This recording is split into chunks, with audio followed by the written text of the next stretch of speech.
Good evening and welcome to Legal Talk, the talk show brought to you by the law offices of O'Donnell, Weiss & Mattei, your life, your business, your law firm. We're at 41 High Street in Pottstown, 347 Bridge Street in Phoenixville, and we're at www.owm, as in Mary, law.com. My name's Dave Megay, and I'm an attorney with the office. And tonight, I'm joined by another one of our attorneys, Vicki Hollister. Victoria, thanks for joining me. Thank you, Dave. Yeah, I just choked up at the beginning for some reason. Sorry, folks. Now, folks, tonight we're going to be talking about. Well, maybe I'll just hold off for a second before I tell you what we're going to be talking about. So stay tuned. But Victoria has been with our firm for quite a few years, and folks, she focuses on family law issues. And give us an idea again, Victoria, before we get into the substance of tonight's talk about some of the areas of law that you practice. Well, divorce and whatever goes along with that, dividing up property and debt, and that's called equitable distribution as a whole. Right. Custody, child support, spousal support. Okay. Alimony, which goes along with the equitable distribution. Well, wait a minute, equitable distribution, why do I need an attorney? It's always equal, so I'll just do the math and divide it by 2, and my ex and I will figure it out. But it's not equal distribution, It's not is equal. it? It's equitable. What's fair. And a lot of times, it's difficult to determine the proper values of something by the date of separation, but then if there's a long separation, certain assets would either increase in value or depreciate, and you'd have to use the newer value. Either there's more to divide or less to divide. Okay. But that separation date is what determines what assets are included in the distribution. So there's definitely, folks, give and take between the parties over, and there's issues there where there's gray areas that you really need to get to your attorney, and work out those equitable distribution issues. So you work, and it's been many years since you've been doing this. You do, as you mentioned, divorce, equitable distribution, child support issues, spousal support, alimony issues. Did you mention custody? Yes, child custody as well, and not PFAs, but prenuptial agreements. We do, and postnuptial agreements, but those are the main areas. Okay, so folks, if you have any family law issues, you're going to want to continue to watch tonight, but also you're going to want to call Victoria over the next couple of days. If you have any family law issues, give Victoria a call and consult with her on the equitable distribution, divorce, child support, spousal support, and custody and visitation issues. Now, Victoria, you mentioned just a minute ago, and you stopped yourself. You said PFA, I think, I or started protection. to say PFA instead of prenup, right? Right. So, folks, what we're going to be talking about here tonight, Victoria and I, is the area of family law that's called PFAs, or protection from abuse. And here we are taping this show in, what are we now, February 2016. And the law, or the legislature in Pennsylvania, in Harrisburg, passed a new law effective July 1, 2015, which expanded the whole PFA, protection from abuse issue. So if you have those issues, and I hope you don't, but if you do, you want to listen closely, because we're going to talk about protection from abuse and then how it has morphed or expanded into a much bigger issue, or much bigger protective area. So, Victoria, what is a PFA? I mean, we hear people use that phrase, PFA. What are we talking about? I think most people are familiar with that term. PFAs have been around since the 1970s, and the laws changed since then. But what it does is it protects family and household members from physical harm, sexual abuse, or reasonable fear of an imminent physical abuse, that someone is going to be harmed physically. Okay. If that fear is reasonable. Now, why do I need that protection when I can just go to the police and have the police file criminal charges? But it's not that simple, is it? No. First of all, getting to the police and doing all that isn't all that easy. No. But This is a civil order. Oh, okay. So there's a difference there between the civil and the criminal. That's right. And with the civil, if you're the victim of this abuse we're going to talk about in a minute, you bring the charge. But on the criminal end, you go to the police, and you're going to need to convince the police that the incident occurred. You're going to need to convince the police department, law enforcement, that there is, or can be, or they'll be able to prove much higher standard than there is in a civil case, proof Right. beyond a reasonable doubt, As opposed and a jury to of preponderance. 12, as Yeah. opposed to a civil preponderance of the evidence. A little more likely than not. But Much lower standard than the Yes. criminal standard. So this civil PFA is it's an additional protection or It is. additional avenue. It is. And what it does, I mean, even if you bring criminal charges, there's going to be usually fairly long period of time before you have your preliminary hearing, and then whether it's held over for court and all that's going on. But what the PFA does in the meantime, if you are pursuing both the criminal and the civil PFA, it protects that person from any contact with the perpetrator, Okay. defendant, while the criminal side of it is going on. Okay. Well, what do I, if I'm the victim or the alleged victim, what do I have to prove to get that PFA, protection from abuse, order issued by the court? You have to prove that you were either physically or sexually abused, Okay. or actually. Yes. Actually abused. Okay. or you have the fear of serious bodily injury. Okay. And it has to be imminent. It has to be, the person has to be able to carry it out. That's a good point, because if it's threatened but not imminent, like you're going to punch me 30 years from now, that's not imminent. Right. Or if it is imminent, it still has to be serious bodily injury. Right. It has to be serious. Okay. But the other thing to remember with PFAs is that it has to be between family or household members, or people who have lived together, have some sort of a personal relationship with each other. Former romantic relationship, Right. paramour, I like that term because it just seems to fit. Former paramours, Yeah. Current or former. current or former, right. And then any other relatives by blood or marriage, Okay, they would be included. okay, And the procedure is that somebody can go into the courthouse, and there are people at the courthouse who will help them actually fill out the papers to apply for a protection order. okay. And by courthouse, you mean the local district court?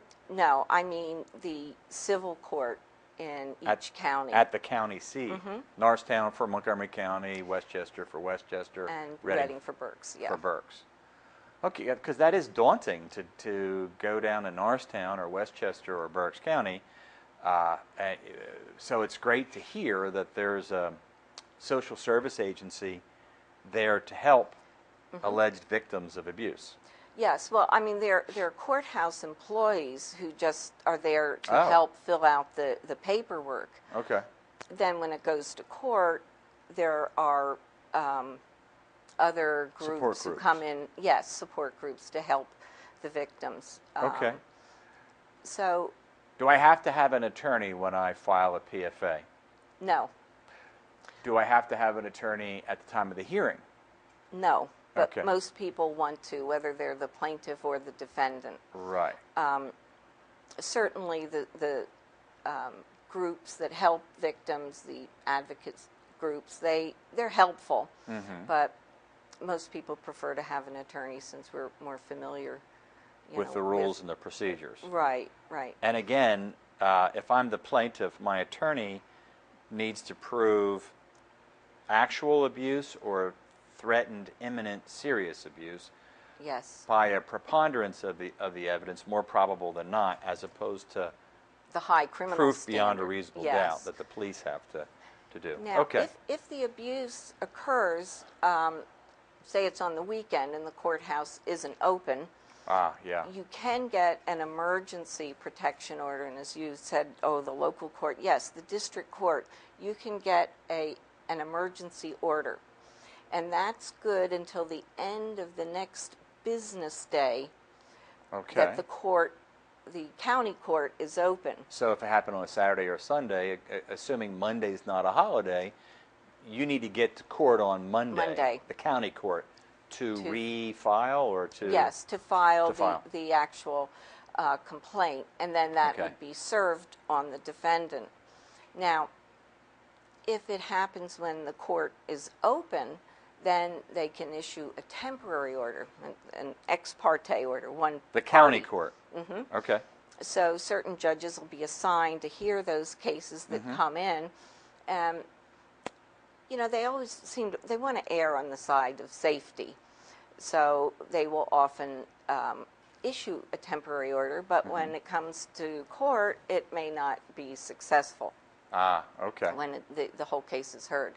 But it does protect someone temporarily, and then the court date has to be scheduled within 10 days of that temporary order. Okay, and at the final court date, if I can prove preponderance of the evidence, or if my attorney can, that I was abused or assaulted, or there was the threat of imminent, how long of an order do I get? How long of a protective order could I get against you if you were the defendant? Up to 3 years. 3? Mm-hmm. Wow, okay. 3 years. And then if there are any violations in the meantime, that order can be extended, and the order can be extended an unlimited number of times. And it has nothing to do with what's going on the criminal side. I keep bringing that criminal issue up because they run parallel to each other and independent of each other. They do. So, and you can have a criminal action without a PFA, and you can have a PFA without a criminal action. And the PFA can continue and be successful, if you will, even if the criminal action sputters or goes all the way and the defendant is acquitted. Right. Because it's a whole different standard of proof. That's right, yeah. Okay, we have a minute and a half before we break. I teased it at the beginning, but a new law was passed in July of 2015, just 6-7 months ago, which attempted to fill in the blanks or fill in some of the holes in the PFA? Yes, it's basically it's a lot like the PFA. It's a long title. It's a Protection of Victims of Sexual Violence or Intimidation Act. Okay. And not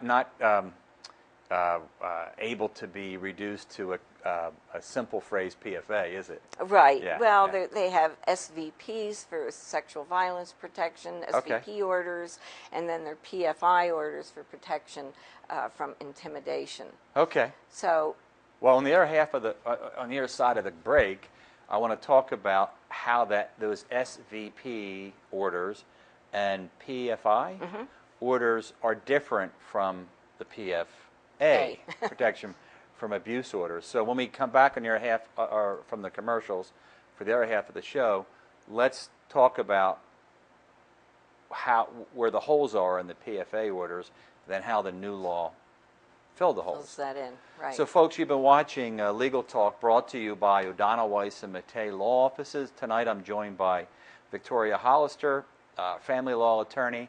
I'm Dave Megay. Please enjoy our words from our sponsor, and please stay tuned for the second half of the show, where we talk a little bit more about protection from abuse orders and protection from sexual violence orders.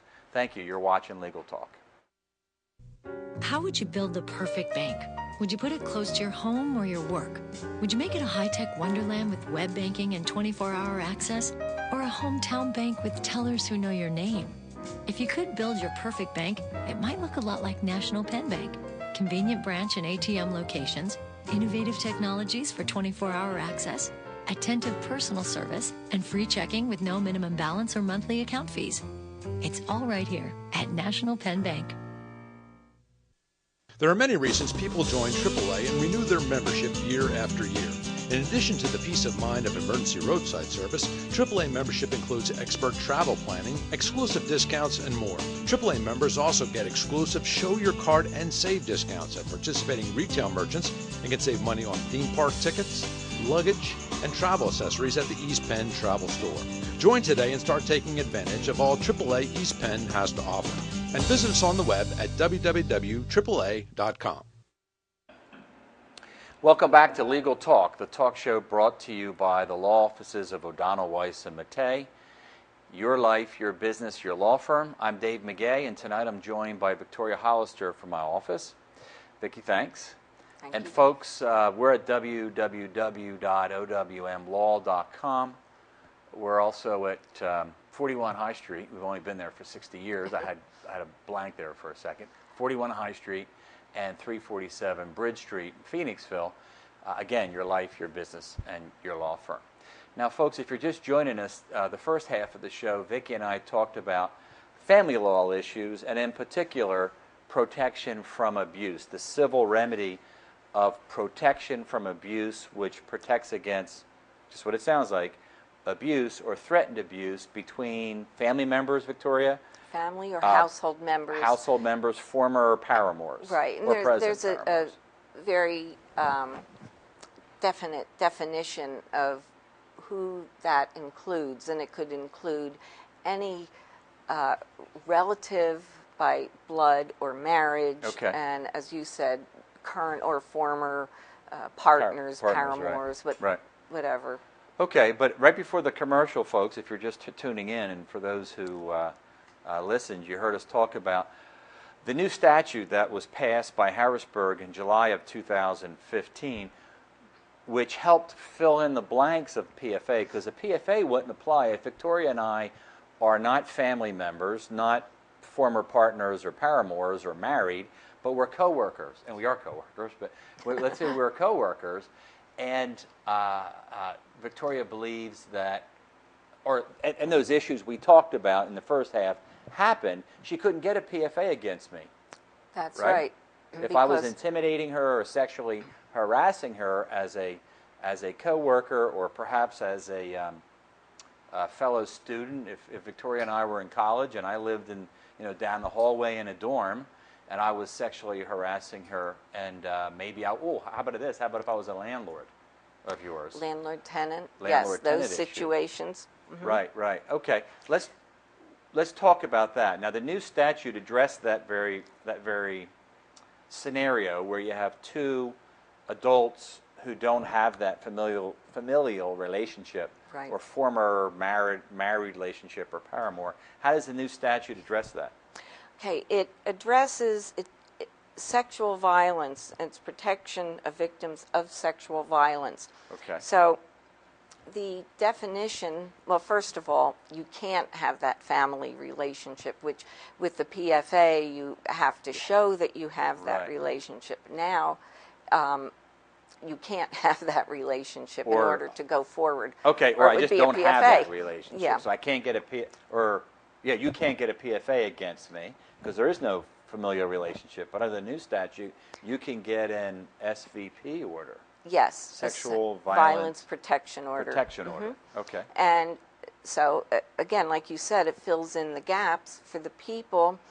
I mean, it's sort of hard to believe that until now there was no way for someone who was a victim of sexual violence to bring any sort of protective action for themselves, Right. unless they were family members. Yeah, that So- is hard to believe. But we've been practicing for many years, and we've never had that. You've done PFAs, many of them, as have I, back in the day, and Yep. it didn't apply to coworkers or friends, for that Or matter, neighbors or or- neighbors. Right. How does the but you could still go, again, I keep saying this, you could still go to the police, but you have to deal with the whole law enforcement procedure, and then also you as the victim, you need to produce evidence so that the district attorney, the Commonwealth, can prosecute me and prove to 12 jurors unanimously, beyond a reasonable doubt, that I committed this crime, which is a tall order. oftentimes. You don't need that in the SVP case. That's a civil matter. Right, and they say, whoever they is, but they say that, there are so many instances of sexual violence that aren't reported because It's of so not difficult. having this protection. Right. And having to go through that criminal process. So this really is a great new act, I think, for people. It's going to affect a lot of people that they can get the same civil protection that people can get with PFAs. Okay. Now, towards the end of that first half, we talked about how the order. Actually, towards the end of the first half, we talked about PFA orders. They last for 3 years. How long do the SVP orders last? The same. Same deal. Yes. 3 years. The act is very similar in as much as it defines what is a household and family member, whereas the PFA says you have to meet this definition. The SVP says you can't meet this definition. So Okay. they're kind of a mirror of each Right. other's in some respects. Right. And they're both, and especially the SVP is very much a stay away order. Okay. That's the purpose of it, that this person cannot come near you where you live, Right. where you work, where you go to school, any place that you frequent. They have to stay away. A restraining order, you commonly hear That- people yes. call those things. And we Okay. don't really have those, and you're right. now, in a sense, we do Okay. for people. Good. So, folks, if I hope not, but if you're in that situation, yes, certainly go to the police, but you also now have a civil remedy that you didn't have until July 2015. Right. How about the situation, Victoria, where we have a minor child who was not actually sexually abused, but there's threats and intimidation, harassment, and stalking by an adult? And I'm Right. thinking of a scenario of teacher to a minor student under the age of 18, some kind of youth organization leader, scout leader, or something like that, or a church official. They couldn't get it. Again, PFA, the traditional PFA, is not available to that minor. Am I right? That's correct. Okay. It would be available to a minor who was abused according to the PFA definition of family member. Right. Now, the Sexual Violence Act also covers minors. Now, okay. So- That's the new statute we're talking about. That's the new one. Okay. Yeah, and it's all of the offenses are in the criminal code, what those offenses are, and it's all sexual offenses. Okay. And in addition to that, it's endangering the welfare of children. Right. If it involves sexual contact with children, corruption of minors, sexual abuse of children, Okay. unlawful contact with minor, Sure. and sexual exploitation of children. Yeah, So okay. they're very much covered under the Sexual Violence Act. The new Now, statute. Yes. Okay. But what you're talking about is a little bit different because you're talking about the Intimidation Act, Yes. protection from intimidation, and that only covers minors. Okay. If the Minor victims. minor victims, Okay. if the offender is an adult. An adult. Gotcha. Correct. And that also covers conduct that's defined by our criminal statute, one being harassment and the other being stalking. So we often hear about, people being stalked, harassed, kids being maybe bullied, that kind of thing. Followed And- home from school. Oh, how about social media intimidation through Facebook, through text messaging, Yes, instant messaging, yes, that type of thing? because harassment is really communicating. Most of the offenses are communicating with a person, either repeatedly, at inconvenient hours, things that are inappropriate. So it could be calling them all the time, Sure. but it can also be now Texting. text messages Right. constantly, Right. sending inappropriate photos, Yes. those kinds of things. And so this is now this new protection for children. And again, you don't have to show the familial relationship anymore. Right.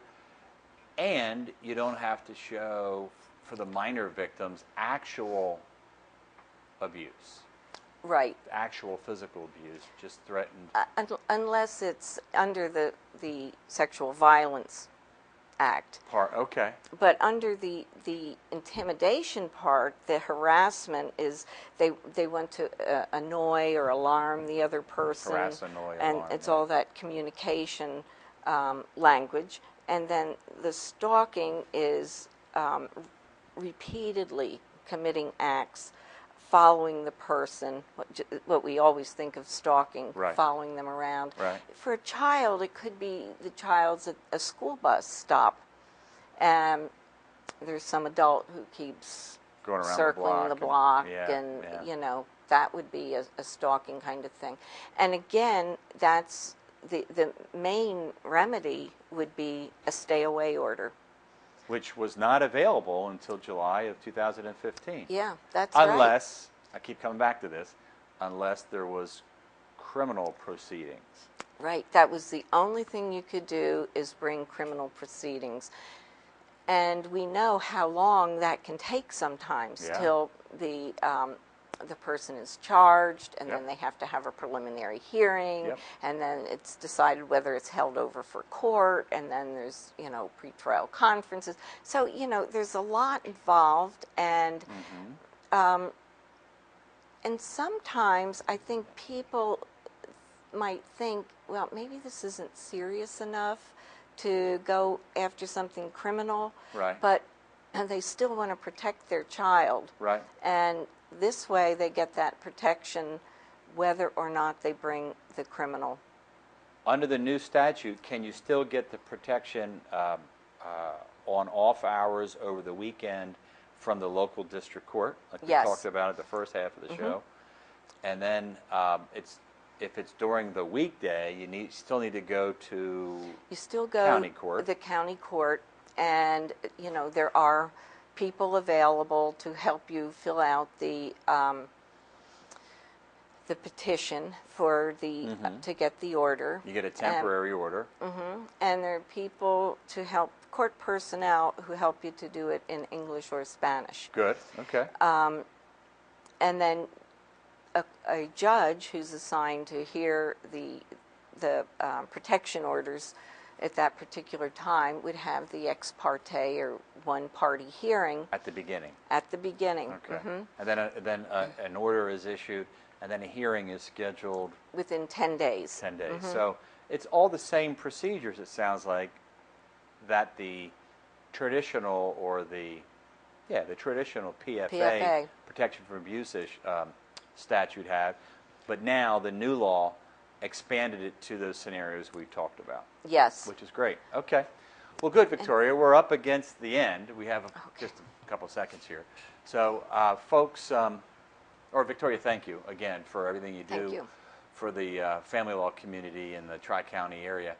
And folks, you've been watching Legal Talk, brought to you by the law offices of O'Donnell, Weiss, and Megay.